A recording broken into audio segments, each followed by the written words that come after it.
left.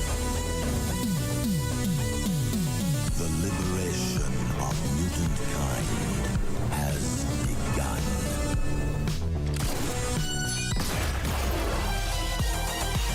Welcome to the future. Who's this clown? Not clown, Joker. Avengers! Assemble. Nobody tampers with the equipment except Tony Stark. Good idea. United, the Avengers are strong. Hawkeye, hands off. Fool! Have you forgotten my invincible magnetic power? Not this time, Magneto. My mutant brain senses danger. Something unseen is slowly spreading its poison, edging tempers. Think carefully before you do this. You filthy criminals. 5, 4, 3, 2, 1.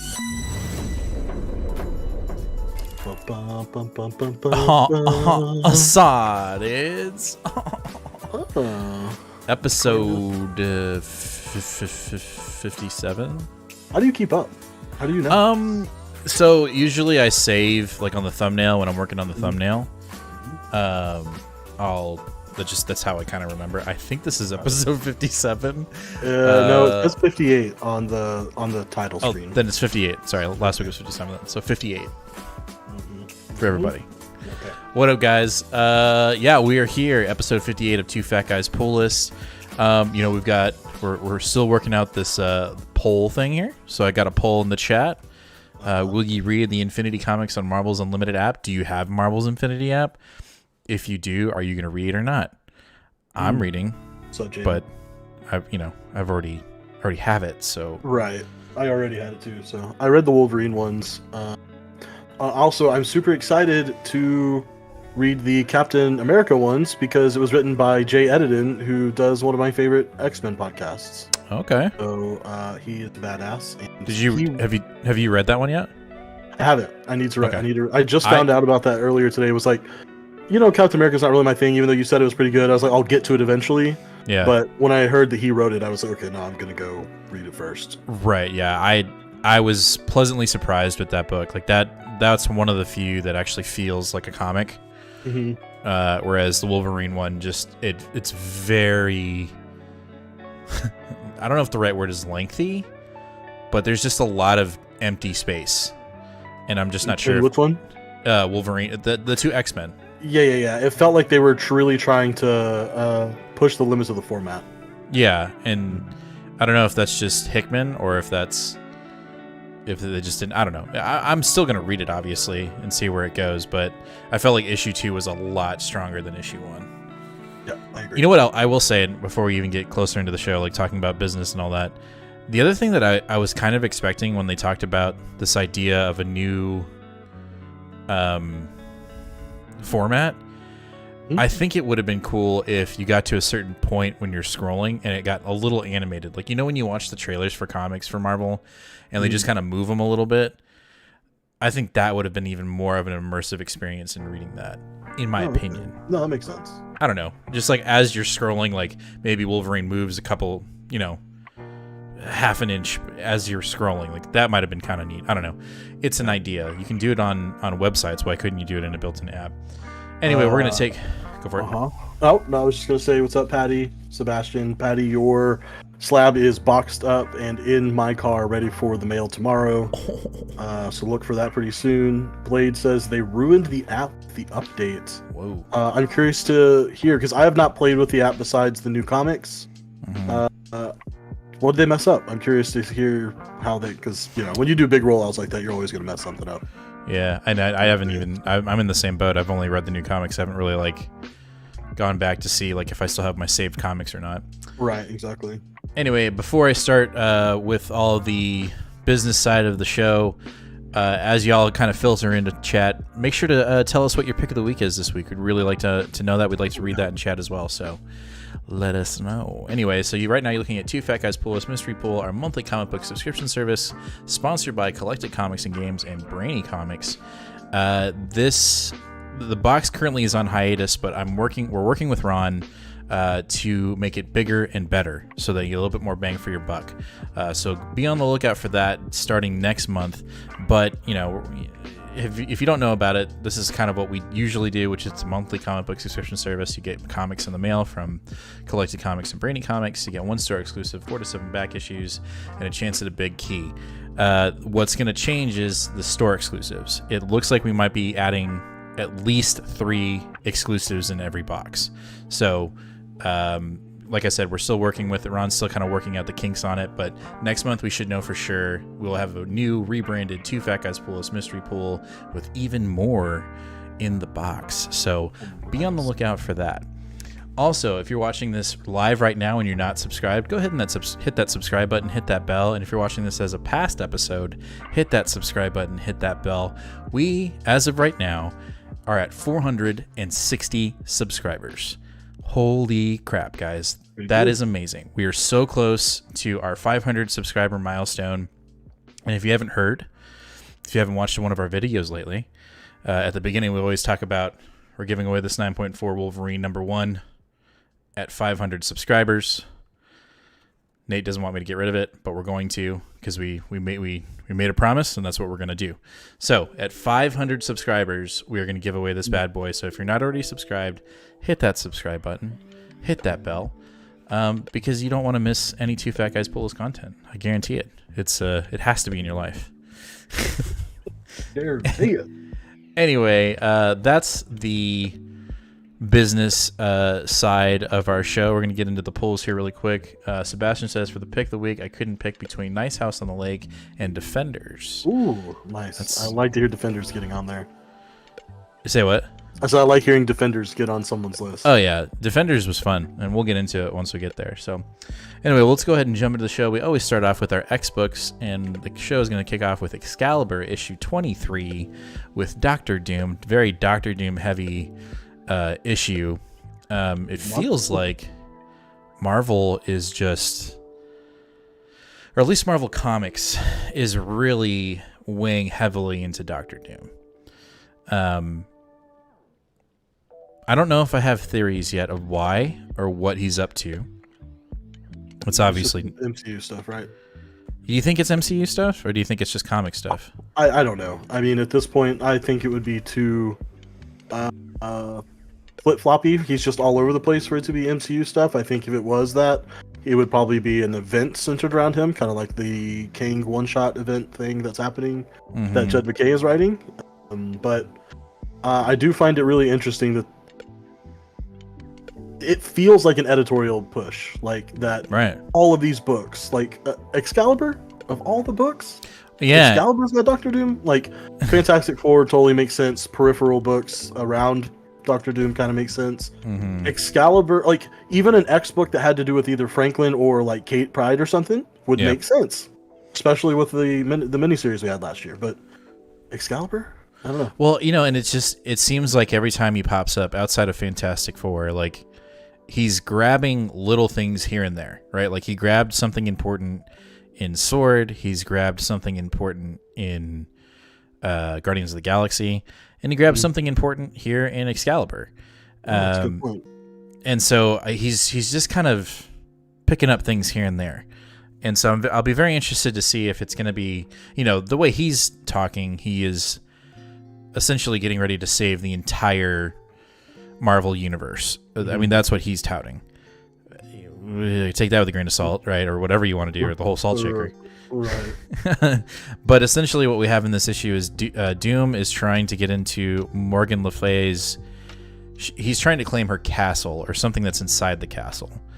And what we find out is that the castle has been shrunken down and put into I don't know if it's a box or a book. I can't remember. Can't remember either, but let's say it's a box. He has to get escorted. There you go. He has to get escorted into Otherworld by Excalibur in order to get something from Morgan Le Fay. And you know, they kind of, I don't know if you know the history behind them. I don't necessarily, but apparently they've got a past together, and there's something in there that was promised to Doom, or at least he says it's promised to him. And so that's basically this book in a nutshell: is Excalibur escorting Doom into Otherworld because you can't get in unless you're a mutant, and Doom is learning the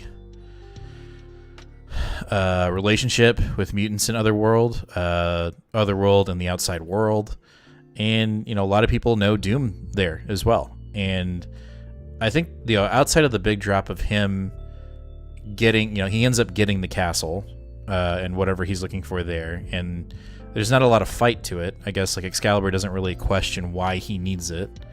The biggest thing that I think that pertains to Excalibur in this book is we find out that King Arthur's son is potentially a mutant. Mordred.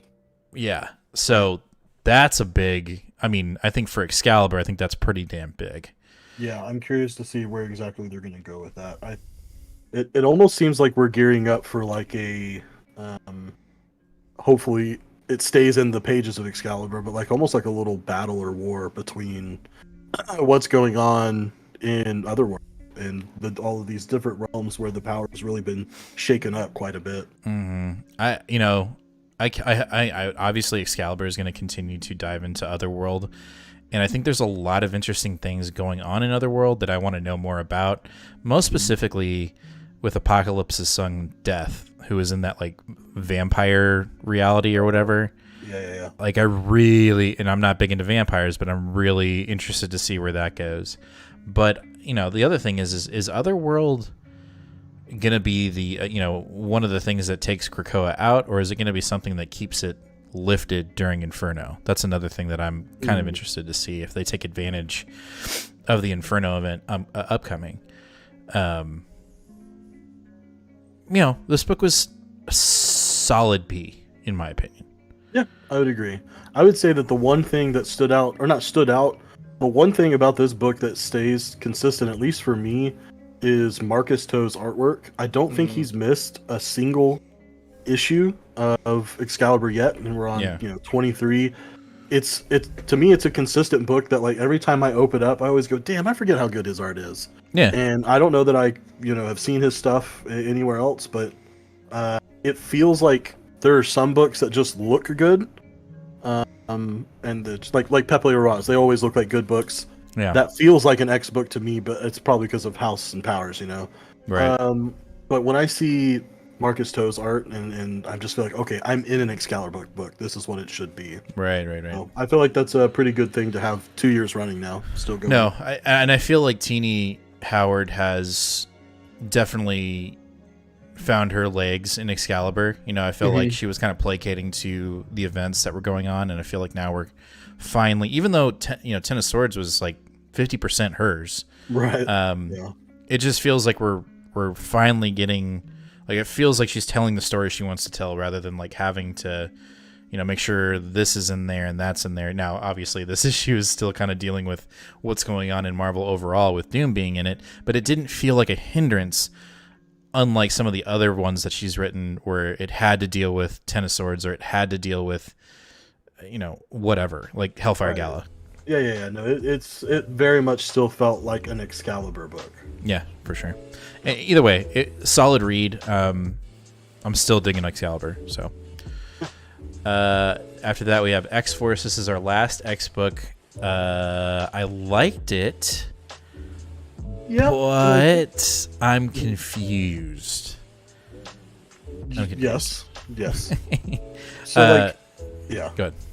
No, I was just gonna say, like, the one thing, X-Force has been really good, a really good book, but it has been also troubled with an inconsistent run on plot lines. That by the time we pick up other plot lines, I'm like, what? Wait, where were we at again? And I feel like that's the case here. Is we're back to the Russian involvement, which, we saw problems with Russia, I think in the first or second arc within issues like between 5 and 10. Yeah. And it's been so long since we've really dived into it that it feels a little disconnected.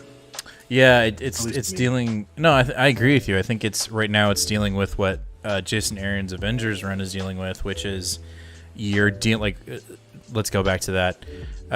Aaron's Avengers run, we're dealing with Gorilla Man, and Gorilla Man hasn't been in the book for good 20 issues. Right. And suddenly you're like, oh yeah, I remember that. And so I think that this here, it's kind of missed the bus. You know, you've I mean, obviously we're getting a little bit of foreshadowing of Beast, and Beast is about to get his upcomings. Yeah. And then I also like we're getting more importance to the Cerebro sword. I mean, I do want to know more about that thing.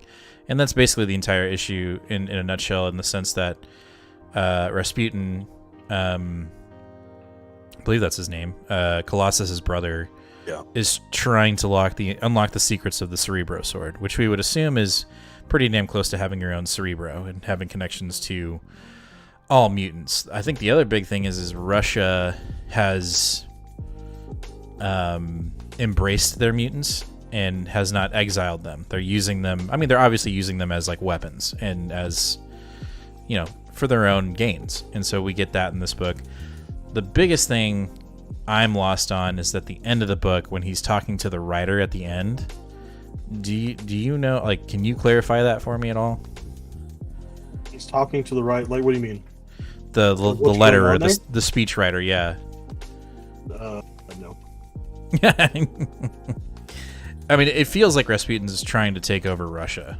I mean, yeah, like a mutant takeover of Russia, like of the Russian mutants. Right. So yeah, no, I don't understand like what's going on there now. I don't know. It almost is like, you know, at one point they're talking about the amount of contributions that Russia has had through literature to the world, and it almost seems like he is going to use this guy to write some big epic to try to once again put Russia in prominence in that way.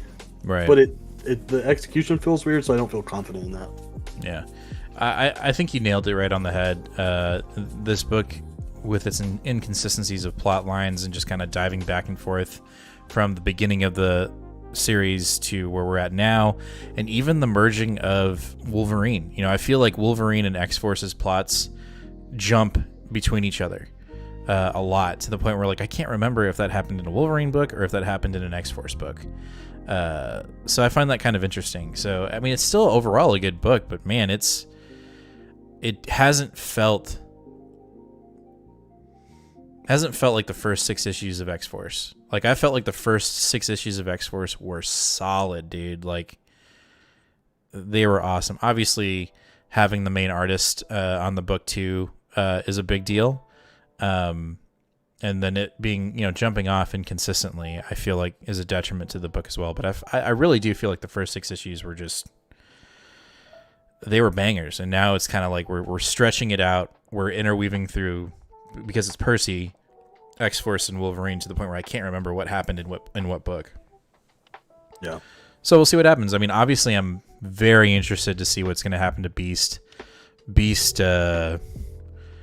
it's coming for him. It's been coming for him for a long time. Hey, what up, Quiku? The writer at the end is the person who's been doing all the data pages that are signed by the chronicler. They're written from the POV that implies that the writer might somehow be watching Krakoa. Okay. So when do we hire Quiku to be like our third guy and like our other, actually like fill us in on all the bullshit we're missing? Man, always coming in with the good stuff. Damn, man, like straight up. Okay. We just don't pay attention. Like, we need to start reading more. Like, I feel like I pay attention, but apparently I know I'm I do not too. Paying that close attention. Thank you for that. I appreciate it. Yeah, we appreciate that. And also, Quiku, your slab is on the way as well. We apologize for not getting it out sooner. We've been super busy, but it is on the way. Probably it'll be out tomorrow, we think. Or it's in my car right now, boxed up, wrapped up, ready to go, with a surprise. So Quiku and Gentry, if you're watching, your slab is also coming, and we've got a little bit of surprise for you because it's been so delayed. So be on the lookout for that. Anyway, next up we have Daredevil issue 34. Yo, this was good. This was really good. Yeah, you know, I actually thought it was okay. Ooh. Okay, so that's not fair. On a normal Marvel standard week by week, great book. Yeah. It's an A. Okay. On a Chip Zdarsky 34 issues of Daredevil comparison, Okay. middle of the road issue for me. I gotcha. No, That's that makes what sense. I mean. But no, if you it's still great. It's still definitely good. Well, I think the plot line for me that's currently, like, again, and I think we've said this multiple times since we've gotten into this lockdown, is Murdoch in jail. Like, I'm ready for that to. Yeah, you have not been happy with that pretty much since it started.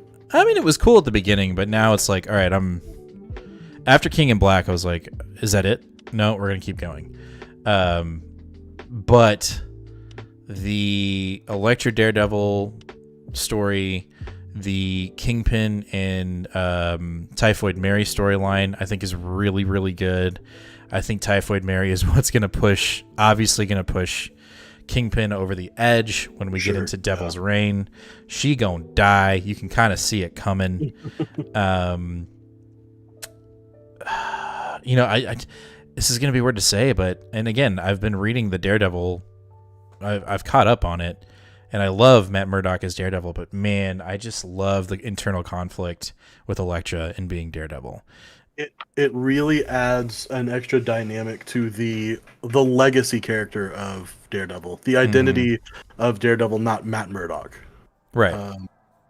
Which I think is a really interesting take on it. Yeah. And of course, Chip is doing it well. Also, I've never really cared for Bullseye, but I really dig this storyline of him and, like, there being clones and how are you going to stop him, and, like, overall it's really fun. But I didn't think I would like the dynamic between Typhoid and the mayor, Fisk. And I will say, and I think I just said it before, it's pretty plain to see that Typhoid is going to die. It's going to push Kingpin over the edge, and then everybody, seemingly in the Marvel universe, is about to pay for that transgression.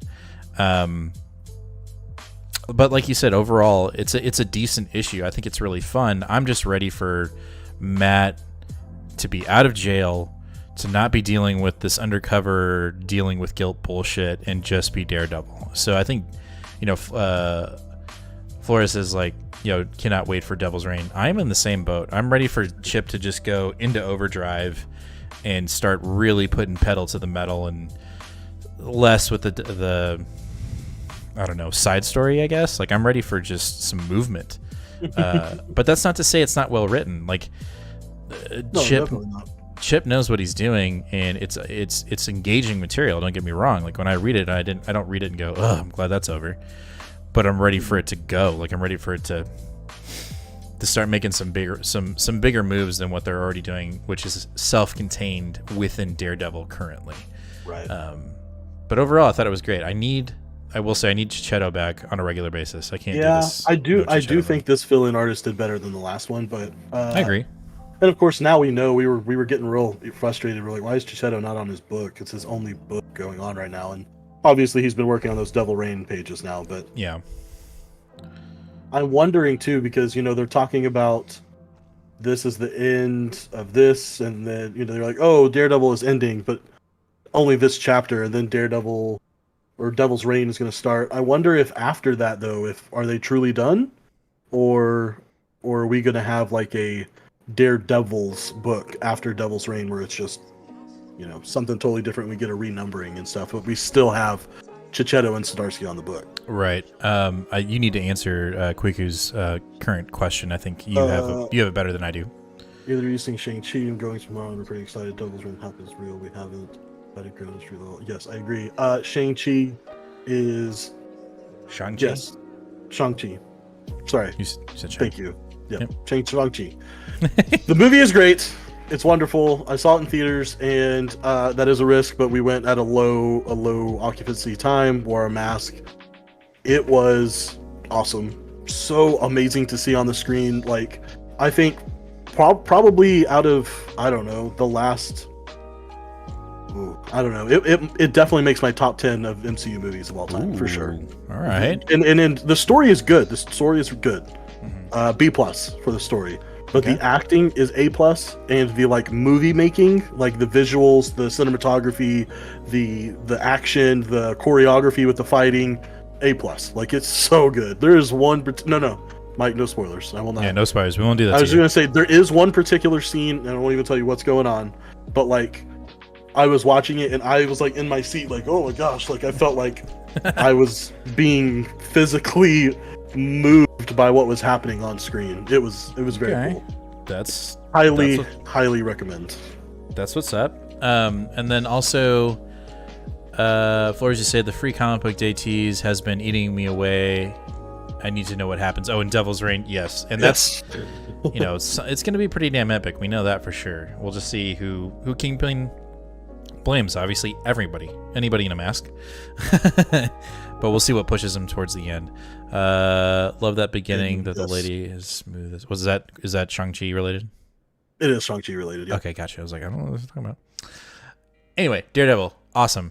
Cannot wait for Devil's Reign. I watched it on my phone and it was too dark. And the Chinese wasn't translated to English. That's why I get it. Oh, gotcha. All right, next you'll get to watch it right one day. Next up, we've got Avengers Tech on. You didn't pick this up. I'm still reading this. This is just a blast. It's silly goose time. I'm not even really going to break down into it, but everybody gets an Iron Man suit, and it's really like it almost doesn't make sense, and I think that's why it's fun and why it's entertaining. What we get in this book is a souped up, steroided out version of Venom, which is pretty cool. Almost like a mini kaiju that they fight a version of Venom. And then the other thing that we get is the spoiler at the end. Red Skull is basically pulling from other... I don't want to say he's pulling from realities, but he's making up villains that he knows of. So like the next villain that's about to pop up is Loki. And Loki looks like a total badass in this book. But they're just the group, the Avengers, are trying to stop Red Skull from just taking over the world. And the only way they can do it is with Tony Stark's help. And I think the other thing that was kind of crazy about this book that we find out is that if their suits overpower, they could blow up and kill them. And they don't know that. Tony ends up telling them that after a really big fight, and one of the suits looks like it's about to blow up. And he's like, oh yeah, by the way, they're super unstable, so don't get carried away. But it's fun, and it's the art style is very anime-esque. I like it, and it's a really fun Elseworld story. And who wouldn't want to see Wolverine in an Iron Man version of his suit, or Captain America, or even Spider-Man fucking kicks ass in this book, obviously. And then Iron Man builds a giant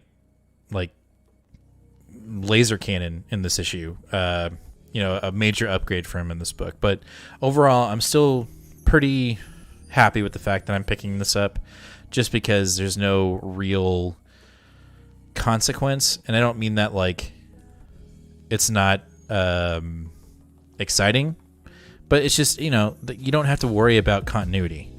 And I think that's what's fun about it, is just having a good time. Just kind of like Dark Ages. Dark Ages is the same way, where it's just an Elseworld story, but it's almost this what if, and I'm digging that right now. So, I recommend it if you're just looking for something kind of fun, and it's only 5 issues long, so it's not like you're going to be diving in, 12 issues. So, I definitely recommend checking it out if that's your thing. Nice. All right, let's jump into Defenders, because I like this book. Oh, what? I'm fucking lost, bro. Yeah, I'm so lost. Super lost. Ewing he's out there. What is his name? Tradmore. I was about to look it up, then I remembered. The artist on this book, Javier Rodriguez, in some of his Silver Surfer panels, is literally doing his best interpretation of Tradmore, and I love it. This opening full shot here, of Surfer, it looks exactly like Silver Surfer Black. I love the really chunky shapes that he uses to get the reflection off of his skin.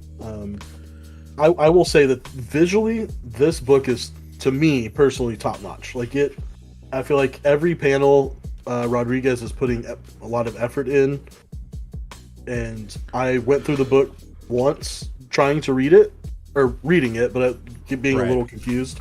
And then I was like, man, I just loved the way this book looked. And so I went through it again just looking at it, and I didn't even read it. It didn't help me understand it anymore, but it did make me enjoy it even more. Yeah, like I'm just a little lost. Like, why are they? I mean, I don't think we're supposed to know why they're doing what they're doing. That's the whole point. The only person that it seems like knows what's happening and can't say what's happening is the Phantom guy, the cowboy, the Lone Ranger. Yeah. And also Strange knows who's under the mask, which I find intriguing.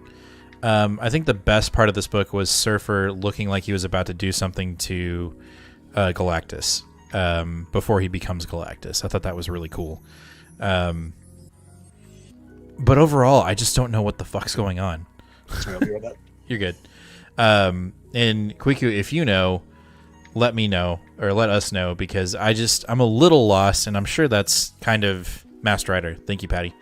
I'm just a little lost, and it's not a detriment to my reading. I'm going to continue to read it again. It's only a 5-parter miniseries, and I'm sure it's building up to being something even more grandiose within the Marvel cosmic universe, probably Ewing's cosmic universe. But in general, I just don't know what the heck's going on, and I want to, because I don't want to feel that disconnected, and I don't want it to be a detriment to the book, and it's not yet. And I'm sure we'll get more and more information as we go. But I just, again, the first issue was really good. It was fun to read, but I didn't know what the hell was going on. And in this issue, we get a little bit more intrigue. We get a little bit more mystery that's kind of solved, but not, which I liked. But still, there's a lot of question marks. And I'm sure by issue 5, we will get the full explanation of what Ewing is trying to achieve in this book.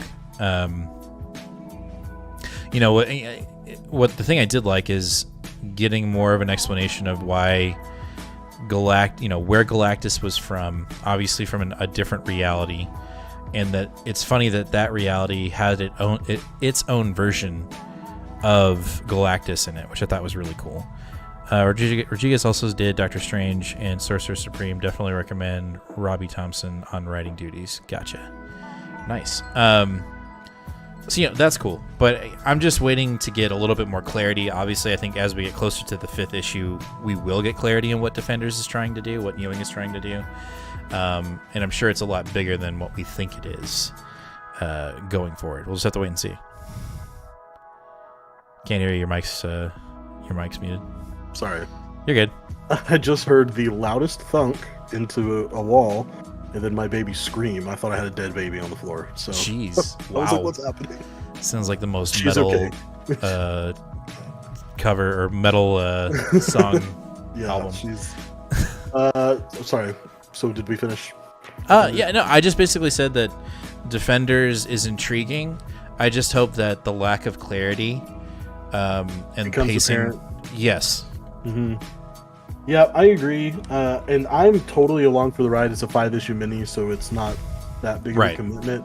And honestly, like, even if it doesn't pan out, I'll be a little frustrated. But like, the art's so cool that to me, it'll be totally worth it. Mm-hmm. But seeing Al Ewing play with such fun cosmic things, to me, is like right up my alley. I almost feel like I have to buy stuff like this, even if I don't like it, just to show Marvel, like, give me more cosmic. Like, if it's cosmic, I'm buying it. Let me ask you this. So did Surfer left at the end of this issue? Like, he's gone. He's done. I don't think we'll see him anymore. I don't like that. I don't either, but I don't think we'll see him. Boo. I almost wonder if we're going to get another old Defender into the lineup. I'm sure we will. This is kind of selfish of me, but you know who's... I haven't looked at any of the solicitations, so we would probably already know this, and I just haven't looked, but... I always thought it'd be really cool if Hellcat showed up. She was a Defender back in the late 70s. I bet she does. I bet she, like, really cool if she did. Wraps up in Iron Man and then, like, comes over to Defenders in, like, the last issue or something like that. Hey, Eric, what's up, man? What up, Eric? Patty says, I enjoy seeing little Galactus before he was made into the World Devourer. Yeah, no, I like that. That whole scene was badass. But anyway, yeah, looking forward to issue 3. Just ready for some movement. Yep. All right, real quick on Daredevil Black, White, and Blood. This was good. There were 2 stories that I was like, meh. But the last story is fucking fire. Excuse my language. Is that the DWJ story? Yes. You Daniel Warren bastard. Johnson, and it was total, like, I think why I liked it so much, outside obviously his artwork and his writing style, is it's meta as hell. Like, it is Rick and Morty meta. So basically what it is, it's like Warren was like, I don't know what I should write. And then he was like, oh, I get it.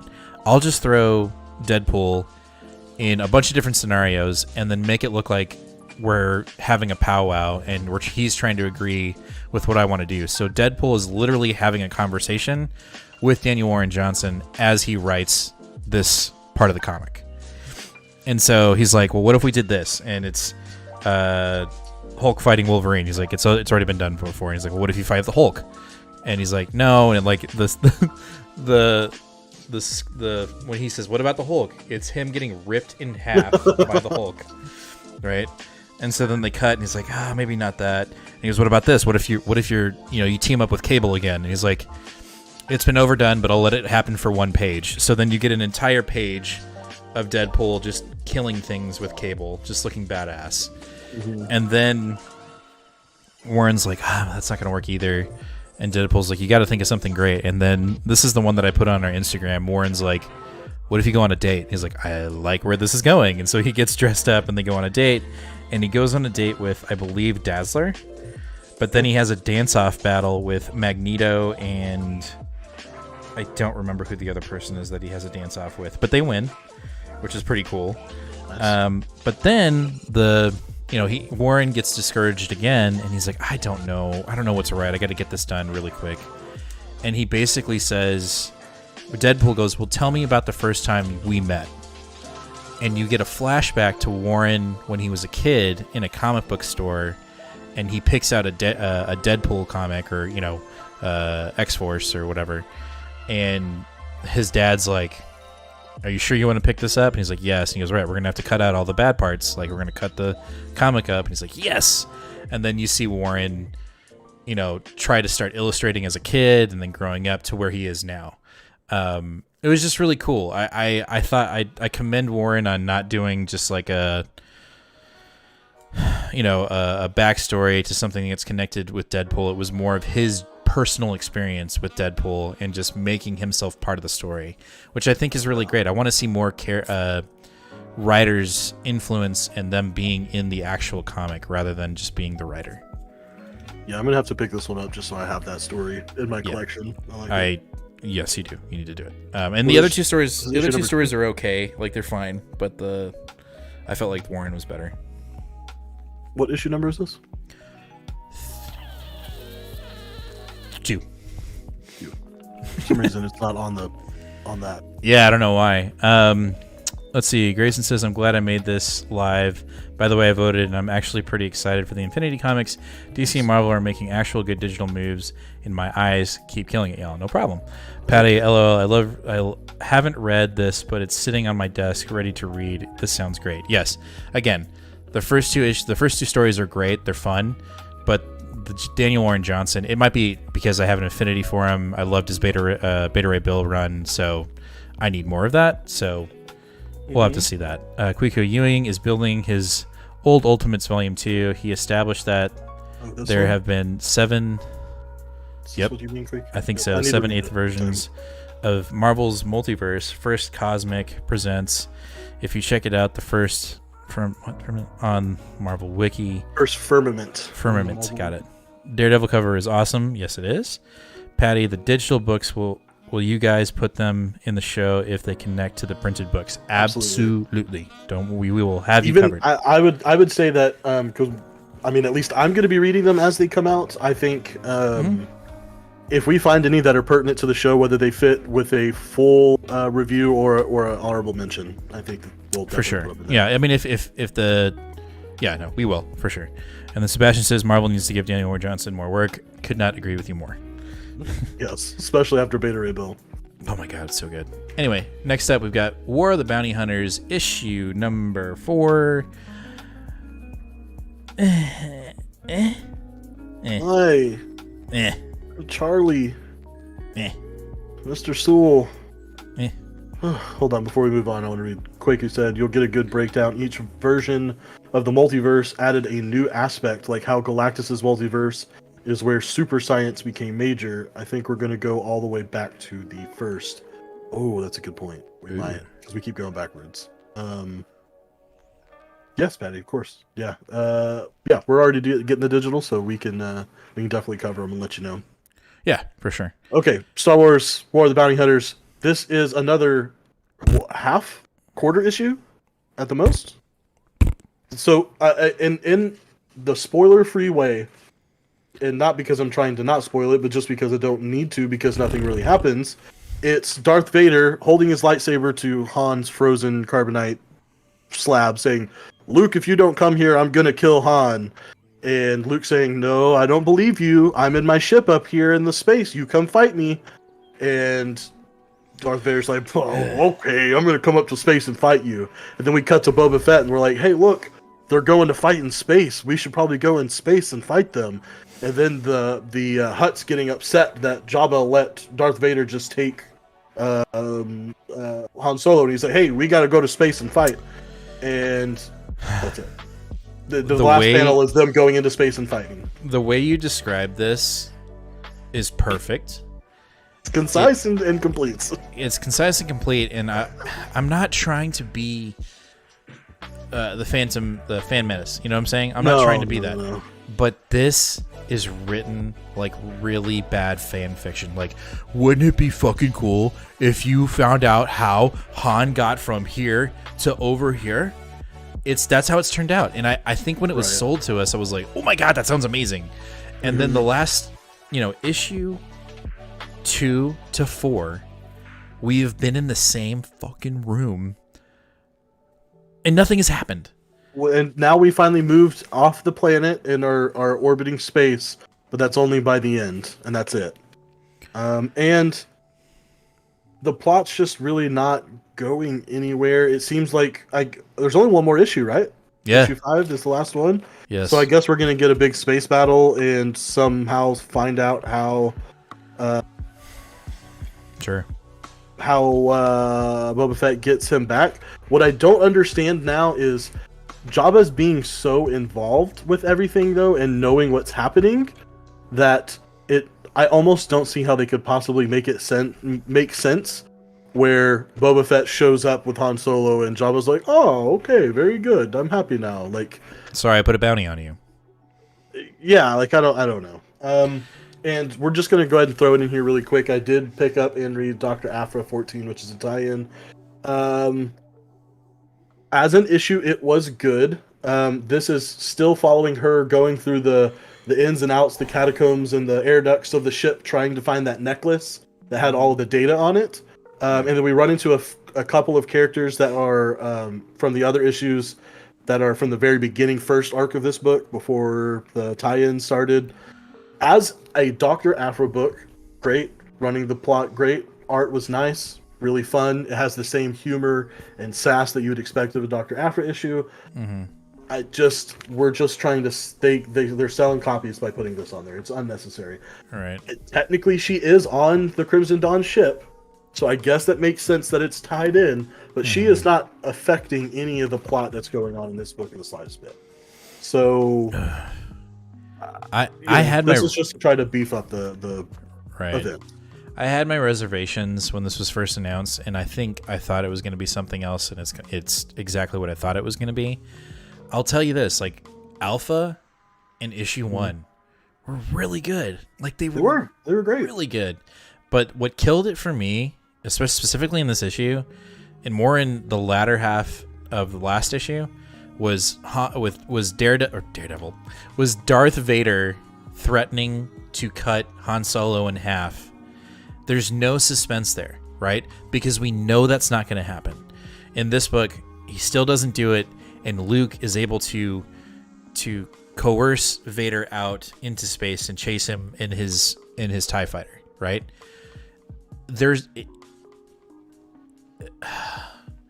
I guess I'm upset with myself because I'm like, what suspense can there really be, right? We know how we know how it's going to end up. We know how it's going to end.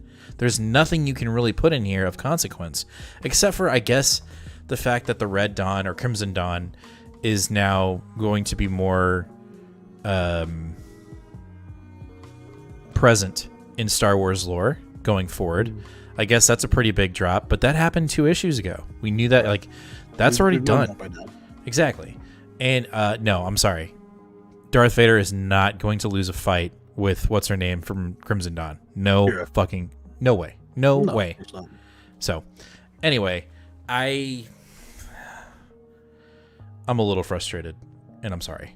I'm sorry that I'm getting frustrated, but I have to be honest. So anyway, that's or the Bounty Hunters. Sure. Patty says that just gave me a wicked picture in my head of Daredevil attacking Vader, but he just gets stopped midair. Wouldn't that be a sweet comic cover? Yes, that would be a very good cover. Dude, Daredevil would be a dope Jedi. Oh yeah, there's no doubt. He would right? see with the Force. See with the Force. Yep. I'm one with the Force, and the Force is with me. All right, next up we got Shang-Chi, issue number 4, fighting the Fantastic Four. 4 is the death number, apparently, to the Shang-Chi family, which is pretty dope. Basically, Shang-Chi has a dream that his sister, who we got met in the previous reboot of this comic, is trapped in the negative zone. And so he has this premonition and is like, I gotta go to the negative zone and save my sister. So he takes his family, tries to convince Reed Richards to let him use his Forever Gate to get to the negative zone. Reed's like, how do you know about that? And he's like, oh, my sorcerer told me. And he's like, sorcerer? And he's like, yeah, I'm the head of the 5-weapon clan or whatever it's called. And he's like, yeah, no, I'm not gonna help you. Deuces. So they break in. They break into the Fantastic Four's headquarters. They use the gate to find the old hideout of the Society, and it's not his sister who is in the negative zone. It's Shang-Chi's mother. She has been trapped there for many years, and she's been sending out meditation waves trying to get to somebody. And Shang-Chi finds her. And so they escape, and then when they come back, the Fantastic Four is like, no, you didn't, and they fight. To the point where they're able to escape. Kind of like the previous issues, like there's always a fight between somebody of consequence within the Marvel universe that Shang-Chi fights. You know, first one was Spider-Man, Captain America, Wolverine, and now Fantastic Four. The artwork in this book is so kick-ass. I highly recommend anyone that is interested in Shang-Chi to read this, because it's like he has control of the Society now, and now he's trying to make things better, but he's still getting in trouble with it, which is pretty cool. It's a fantastic read, and this was a really good issue, and there's definitely some, I'm not going to give it the ending, but there's some intrigue. A lot more intrigue than what's going on in Star Wars Bounty Hunters right now. That's all I got to say. But it's fun. I didn't think I would enjoy it as much as I am. So definitely go check it out if you're looking into getting into some more Shang-Chi comics. All right, let's jump into DC with Fear State Batman 112 from the great Tiny Onion. I want to know what you thought. I haven't told you a damn thing of how I felt about this book. I want to know true. What you think. You read Fear State. You read the Alpha, right? I did read the Alpha. I thought it was a pretty good setup issue, but it very much felt like a setup issue. Right.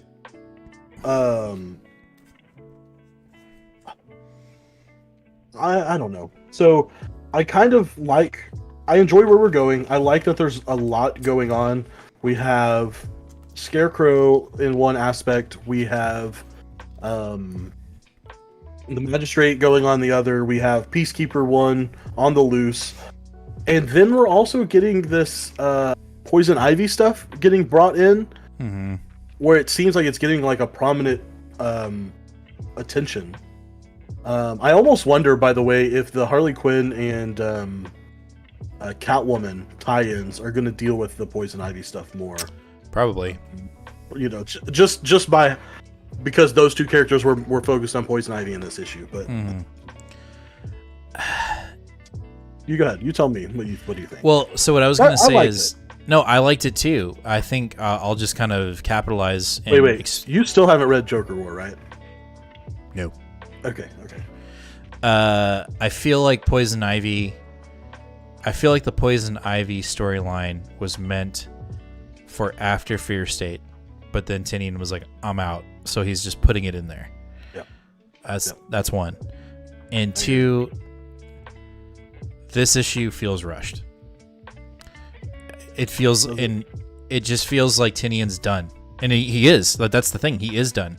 And so we've had this giant build up to this Fear State, and then it was announced that Tynion was done and that he's going to be done after 117. And it just feels, it's good. Don't get me wrong. I enjoyed the issue. I thought the writing was fantastic.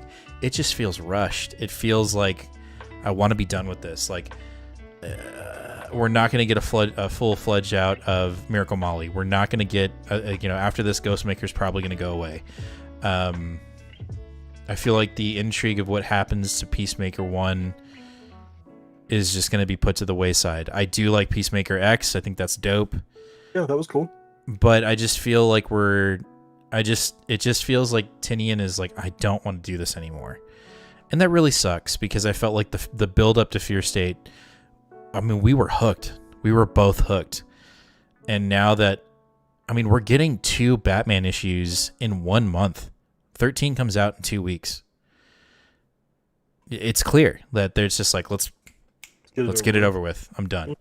And so I just find that incredibly discouraging because I have the utmost respect for Tynion, and I still do. It just feels like he didn't want to do it anymore. And it seems pretty evident that he doesn't want to do it anymore. You want to know what 110% did not feel rushed and was fucking amazing? The art. Yes.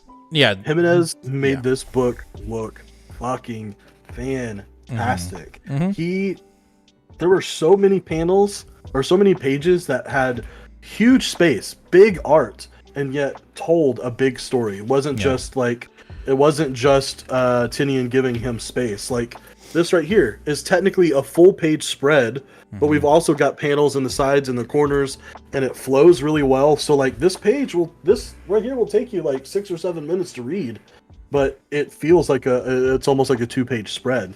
And then as soon as you turn the page on that, we get this entire full page spread of Scarecrow on that side. And it's it creates a feeling that I felt in Joker War, where I very much felt immersed into Gotham. I felt the creepiness, I felt the dark, I felt the weird, and he's doing it again here. So I am excited about that. Yeah, it's a shame that Jimenez is not going to be working alongside Tynion anymore. Yeah. But you're correct. The artwork in this was fantastic. The writing was good. It just feels rushed. That's all. But overall, like, no, like, this is why I got into, I mean, outside of Tynion's writing, Jimenez's artwork is why I continued to pick up Batman. It just felt so good. Like, the craft is just amazing. But yeah, I'm so glad that he's going to be back after the first arc. Oh God, yes, please. Williamson's first arc. And we'll get into Williamson because I think we're going to do an Infinite Frontier book, and I will have my talk about that. I am just a little like a preview. I'm actually really excited that Williamson's on the book, and we'll get there. Nice. Good. Anyway, I'll get through these 2 issues really quick. Sorry. By the way, the Batman backup story, fucking Jason Howard. Did you read it? Yeah, I did. It's a clown hunter story. It's just kind of showing you how he's going to be involved in Fear State a little bit. It's a 3-parter. Fucking Jason Howard, man, I miss him so much. I miss his Big Girls coming out every month. Yeah, it needs to come back out. I love seeing his interpretation of Clown Hunter and Batman and some of these characters that we really love. So I think that was worth the issue alone, just having that backup story. There you go. All right. All right, real quick. Suicide Squad Annual and Suicide Squad issue number 7. Basically, we find out that the Superboy that we think we have in the Suicide Squad is actually a clone. So, like, it's not the clone version of Superman. It's a person called Mimic or something like that. And he's literally been injected with the thoughts and ideas of Superboy the clone. And so he fights an actual clone version of Superboy who's a badass, and then he finds out that he's not even really Superboy. He's not even a clone Superboy. He's a guy called Mimic or something like that. Or Match. Okay. I'm sorry, his name is Match. Okay. And so there's that, and then we find out that Waller is essentially trying to create her own... She's going above and beyond the Suicide Squad, and she's creating her own Justice League, essentially. But with her own ambitions, right? So it's not going to turn out well. And we get an answer to Flag, the soldier that, you know, I don't want to give away what happens to him in James Gunn's Suicide Squad, but he's in this book. The beginning of the run, he gets imprisoned by Waller. We find out he gets out. I think it was when Red X was trying to get into Suicide Squad. He ends up getting freed, and we end up getting a little bit of him in this book. And we find out that Flag has an inside agent in the actual Suicide Squad, and guess who it is? It's Talon. Ooh. Talon has been the one that's been acting insane, and all he says is who. It's because he's been the mole for Flag, and it was fucking awesome. It was just cool. I was super stoked. It was really good. I was not expecting to like it. And then jumping into issue 7 of Suicide Squad, we've got this guy who I can't remember his name. I don't know. Quiku or anybody else, Jaden, let me know if this character who's on the front of the book is an actual like character from old DC lore, or if this is a new character. But apparently it's called his name is Ambush Bug, and he's like the Deadpool of DC. He breaks the fourth wall. He talks to the reader. He can kind of mimic or impersonate basically anybody in the book.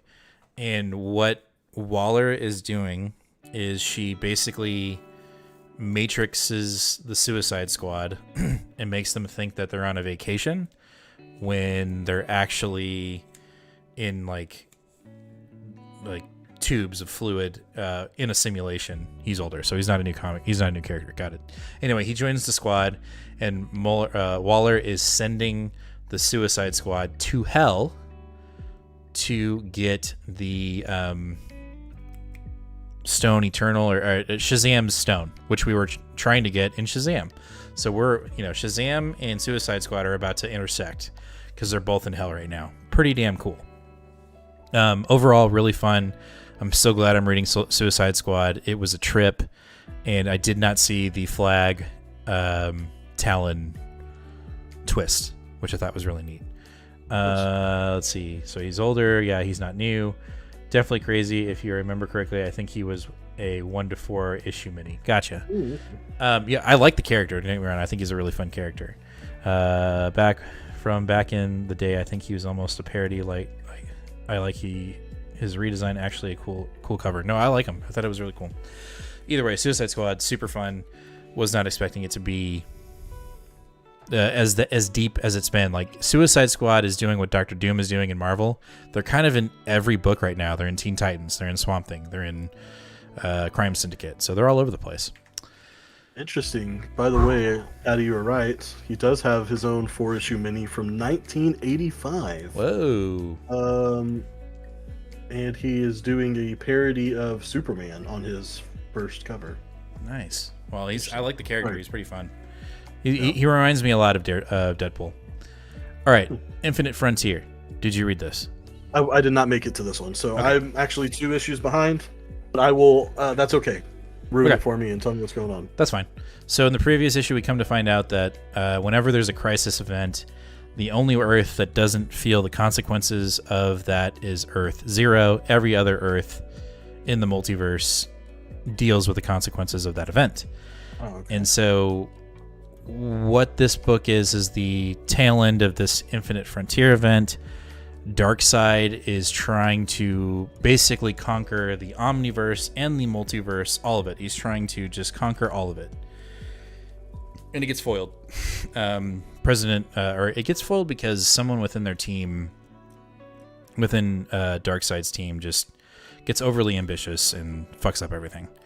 I think it's Machine Man or something like that, or Machine Robot Head Man, or I don't know who it is. And so, Flash, Darkseid is using Flash to corrupt the Omniverse and the multiverse, right? And somehow or some way, President Superman is able to break him out of this continuous loop that he's on to crack the Omniverse. And so that puts a foil to Darkseid's plan. And so instead of just continuing to fight and seeing that he has been defeated, Darkseid snaps everybody back into their reality at the end of the book. But he comes to the conclusion that he's going to continue to try to conquer the Omniverse. So we're going to continue into this Infinite Frontier story, and that's going into the that new event, or that new book that's coming out that's got all the multiverse characters, Superman, the Thomas Wayne Batman. Like, that's another DC book that's coming out that's coming out of this book that'll continue this adventure. I don't even know what book you're talking about. It's in solicitations. I think it's called Infinite. I forget what it's called, but it's going to continue the storyline. Got it. There's a character that's introduced at the end of the book. I have no idea who it is, but he seems like he's a bad guy, but he's doing a good thing, but he's a bad guy. So there's that. Mm-hmm. You need to read it, Nate, because it's... Well, I will be reading it tonight, yeah. At the end of it, I was like, ooh, that's crazy. The thing that I like the most about this entire series is we both know that there are things that we are missing in this book. For sure. We've never experienced a crisis event in DC. We've never done it. I got some water. I was like, hit that water tap. Anyway, so I think this book does a really good job of making new readers feel like there's something here for them. And I think Williamson does a really good job of that, because I know there are a lot of things that are flying over my head in this book. Like, it's a fact. They're talking about things that I have no idea what they are. There are characters in this book that I'm like, who the heck is that? Right? But that being said, Williamson has got things in this book that I'm like, oh yeah, I know who Darkseid is. Mm-hmm. I know who the Flash is. And so to me, that says when he gets Batman, he's going to do the same thing. And so that has me excited that I'll get to learn things, but also feel like I'm being included and I'm not being written down on, if that makes sense. Right. And I think he's doing a really good job of that in Infinite Frontier.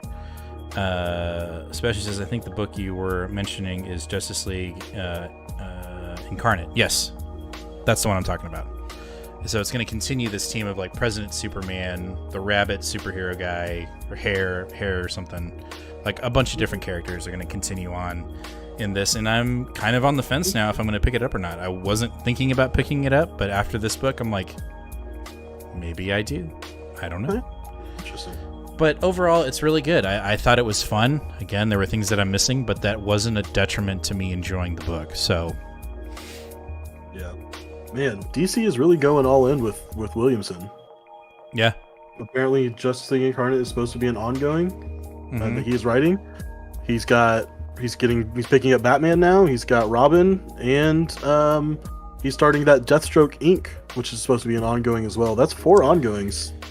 That's a lot of books. Yeah. But overall, I'm glad I picked up this miniseries. I thought it was fun, and it's scratching. I feel like I'm scratching the surface, and I want to learn more, which is a good thing for DC in my pull list. Nice. So, yeah. All right, Green Lantern, you talk about it. Yeah, by the way, I got the badass cover here with Joe fighting Sinestro. So, again, same as always, we've got our 2 different stories with our 2 different artists. Our first story focuses on, and I loved this first story, man. This first story was really good. Can I tell you something really quick? Yeah. I didn't read the second story. Oh, really? I straight up was like, I'm not reading it. I'll wait for Nate to tell me about it because I'm just not. I can't do it. Well, you determine if it's ready. Okay.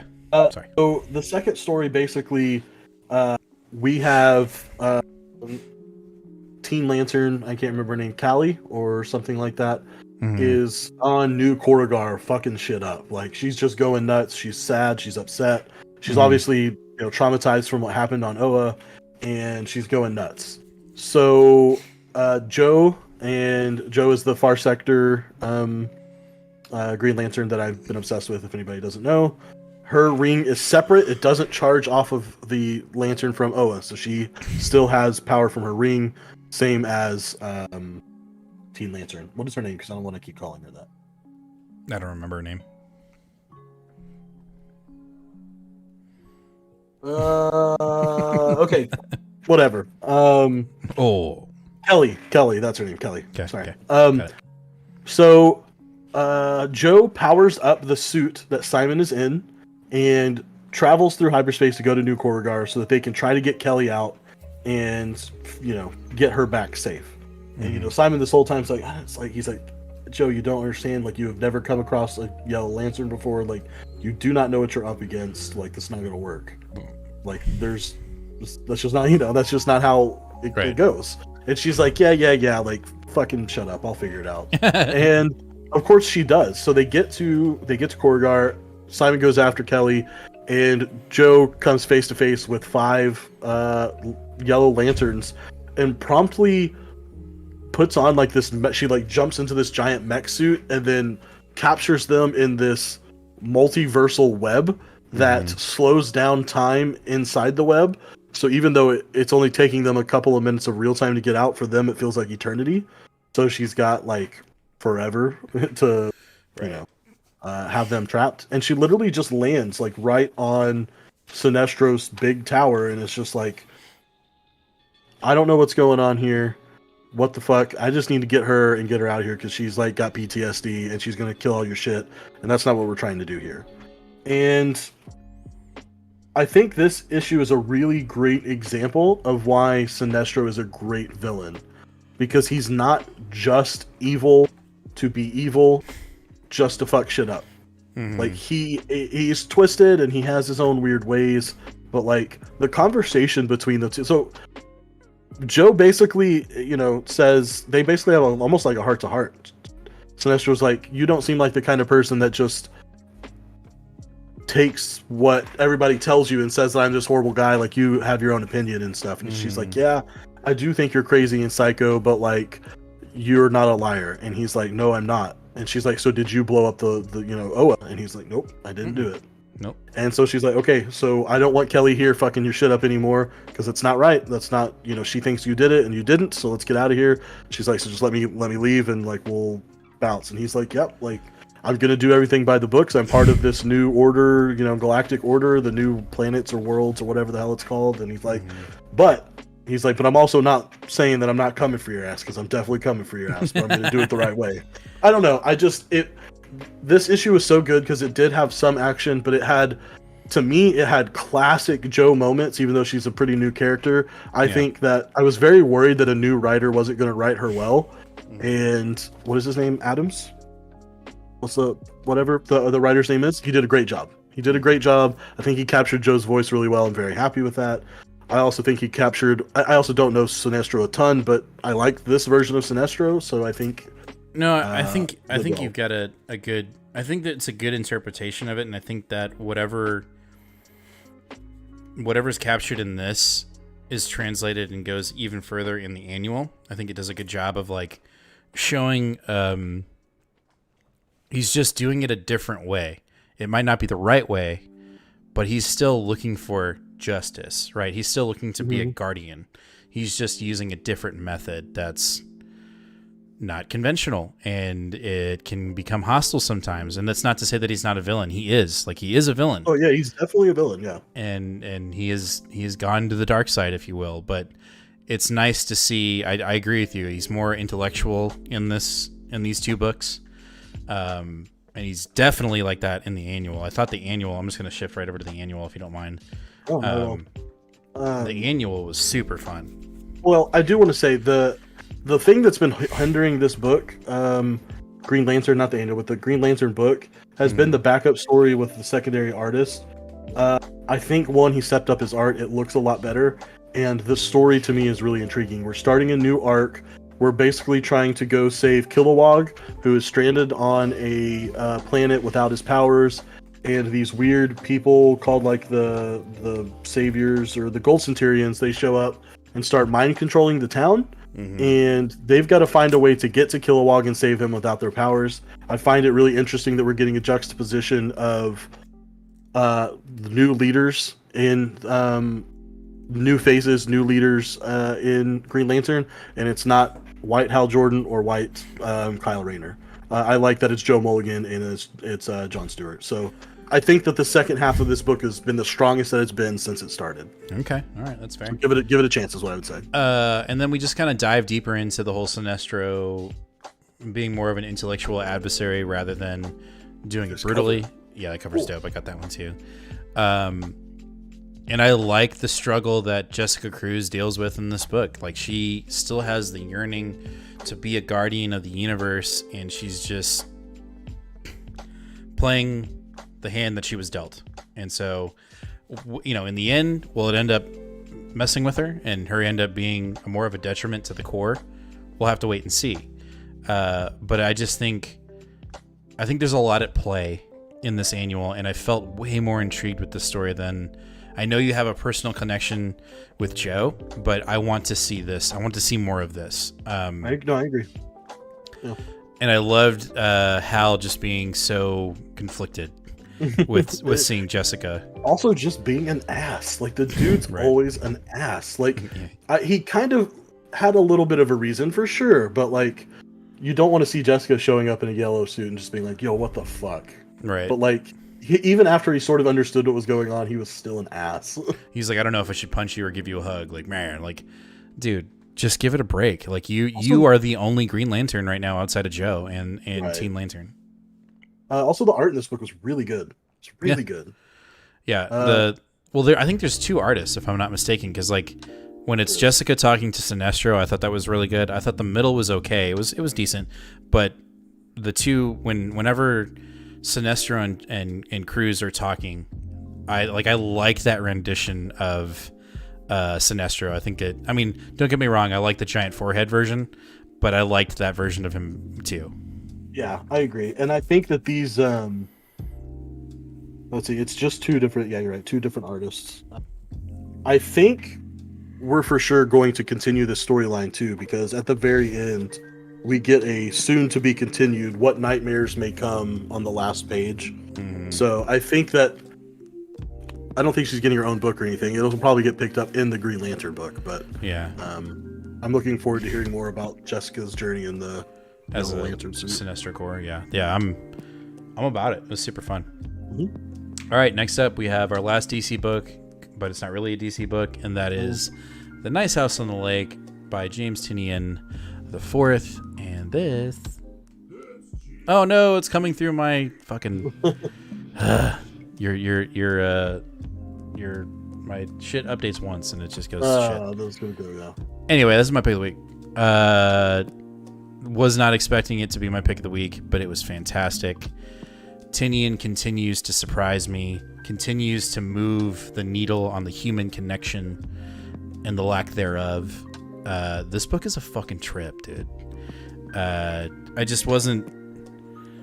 we're 4 issues in and the mystery is still there, but not in a bad way, right? Like, you can have mystery in a book and you're like, all right, get on with it already. Or you can have mystery like this where it just keeps on pulling at you and you're like, I gotta know more, I gotta know more, I gotta know more.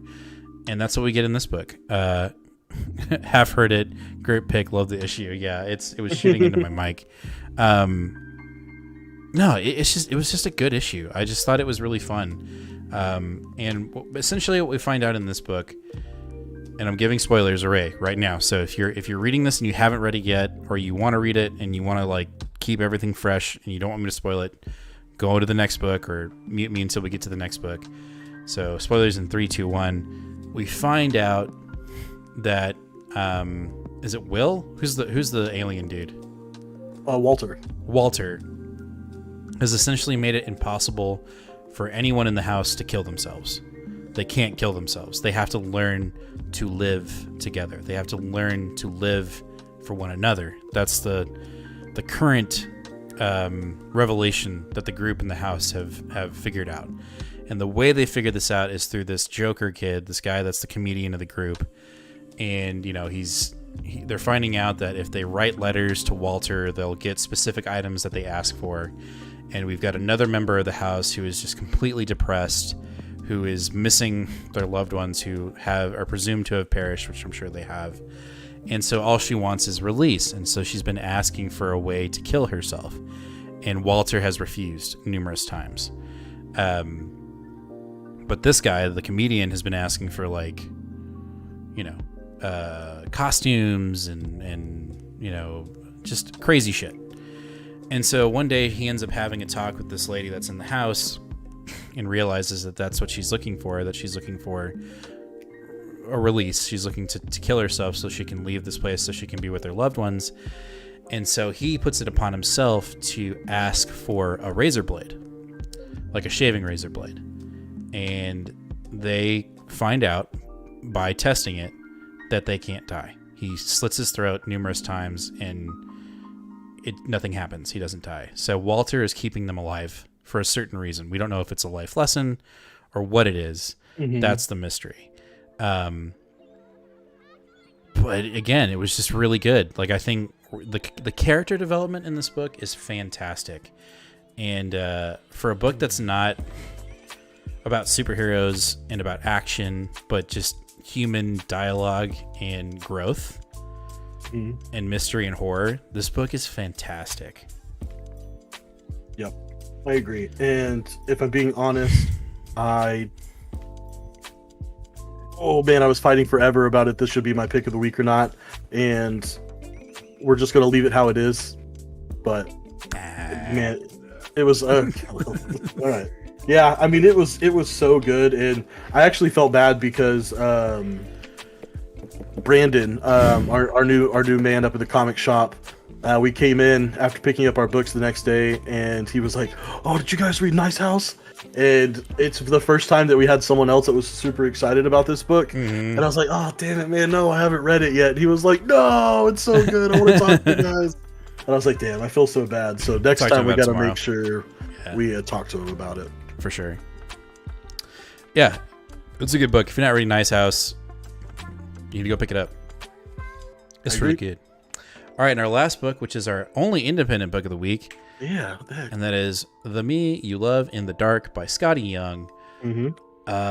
This was really good too. I don't really have anything bad to say about it. I think it's creepy as fuck. I'll tell you that right now. Like, it, again, it's one of those books that I have to read with the lights on, because it's creepy, dude. Yes, it is creepy. You guys should do picks of the week from each publisher. Ooh, that's not a bad idea. That's not a bad idea. Not a bad idea at all. I had to do that. So this book, if anyone has watched The Haunting of Hill House on Netflix, I'm pretty sure that's what it's called. I know you haven't seen it, but nope. There is just this unexplainable je ne sais quoi of almost like a romantic horror. It's very strange. It's very hard to explain. When I mean romantic horror, I don't mean like love stories. I mean like 1800s, like romance novels, like romantic period. Ralph Waldo Emerson and all those guys. Yes. And it has that feeling. It has that emotion. It has that indescribable feeling. And I didn't get that at all in the first issue. And in this one, I felt it a ton. It was primarily because we get way more voice from whatever it is that this creature, this ghost, this soul, this whatever this something is. And they kind of develop a little bit of a relationship here. At first, he sort of, I say he, we don't know, but it introduces itself to her and to Ro, and it's like, I think you're too gothic horror. Thank you, Mike. My God, yes. You think I didn't have an English minor or something? I've been reading too many goddamn books. You're good, but it starts out with this sort of, like almost like he's caring for her and nurturing her. He's like, hey, I don't want to freak you out too much. Like, let's not, like, what, you should sleep. Let's not talk. You come to me when you're ready. She wakes up, makes breakfast, and she's like, are you there? And he's like, yeah, I'm Yes. I'm to give you your time, your space. And like, he's like the perfect new boyfriend, just kind of gives you your time and space and isn't always there trying to mess around. And she finally finds her inspiration for the first time since she's been in this house. And she paints a picture, and it's supposed to be a little bit of a representation of what she sees and feels when he's in the room. And you almost get this feeling where it's like, oh man, like I like this thing, this guy, this whatever it is. Nope. And then he's like, oh, like I see, what does he say? I believe you may have found your something you're looking for, and it's beautiful. But the "and it's beautiful" is the next panel, and instead of it being his slightly creepy but almost humanoid face that you see on the cover here, and his hand lightly on her shoulder, it's like this full page spread, like gobbledygoo, which looks kind of menacing and evil to me. And it's like, just a bunch of like teeth and eyeballs just leering over her. And you see her hands on her neck and her eyes are closed. She's all excited, feels good, and then all of a sudden it's just like, whoa, what the fuck? So I don't know, man. It's really hard to explain, but this, for our independence, you can go ahead and say this is my pick of the week, even though it's our only one. Oh, yeah. I really enjoyed this book. I'm so glad I picked it, because I almost didn't pick up the second issue, because the first issue was just, meh. Again, it wasn't bad, but it just was like, oh man, this isn't, I was hoping this would be a little gothic horror feel to it, and it wasn't, but this one certainly was. What up, Luby? I'll say this right now. I fully anticipate the being to wear her skin by the end of the book. I'm just saying. It's fucking fun. That's what that last page reminds me of. Like, she's dead. He's going to wear her like a suit, and then the next person's going to come into the house and be like, I love this house. And it's just going to continue the cycle. I'm telling you right now, that's what's going to happen. Mm-hmm. We'll see. I'm for sure in on the rest of. I think it's only 5 or 6 issues, so this issue was good enough that it doesn't matter how bad the rest are. I'll pick them all up. No. I'm going to continue to read it. Don't get me wrong. It's creepy as fuck. I love it. But I'm just saying, she's going to be dead at the end of it, and it's going to be her, like, he's going to possess her body, and she's going to be like, come into my house. Like, that's what's going to happen. I'm just telling you right now. Yep. All right. That is our pulls for the week. We actually don't have any honorable mentions because they were all in the show this week. They were all in the show this week. But again, make sure if you're on right now, let us know what your pick of the week was. I think only Sebastian let us know. Was it Sebastian and Patty? I think we're the only two that people let us know. So if you're still watching and you've read this week, let us know what your pick of the week is. We'd love to know. Leave it in the chat or leave it in the comments at the end of the video when the live is over. We would love for that. And as always, we talk about this every time. Talked about at the beginning of the video. Please subscribe, hit that bell, give us a like. We would love the like. That helps us in the algorithm as well. We are super close to 500 subscribers. I'm gonna check it right now live. Let me see right here. Let me check. I think we're still at 460. Yeah, still at 460. But dude, we made a jump because we hit. I think when we did comic book haul, our new comic book day, we were at 443, I believe, and we have jumped to 460. So we are well on our way to 500 subscribers. So tell your friends, tell them to subscribe, hit that like button, hit that bell. And guys, we appreciate everybody that is here live. We appreciate everybody that's watching this as a past episode. We could not do this without you. We love to talk about comics, but we love the fact that we can talk about it with y'all. So we want to just tell you how much we love y'all. We appreciate it. Also, anyone that was here last week and you made meatballs, you better let me know. Let me know how that went. I hope you made the meatball recipe. Yeah, I shared a meatball recipe last week. Damn it. You missed it, brah. Anyway, I'll get it to you. Don't worry. Let me know in the comments down below or in chat, how did the meatballs go if you made them? Because I think I'm making them this week. I'm just going to do it. I don't care. I might be the only one in this house that's eating meatballs, but I'm doing it. Yeah. That's going to wrap up for the show. We appreciate every one of you. Can't talk. And as always, read more comics, guys. We'll see you guys on Wednesday. Later. Deuces.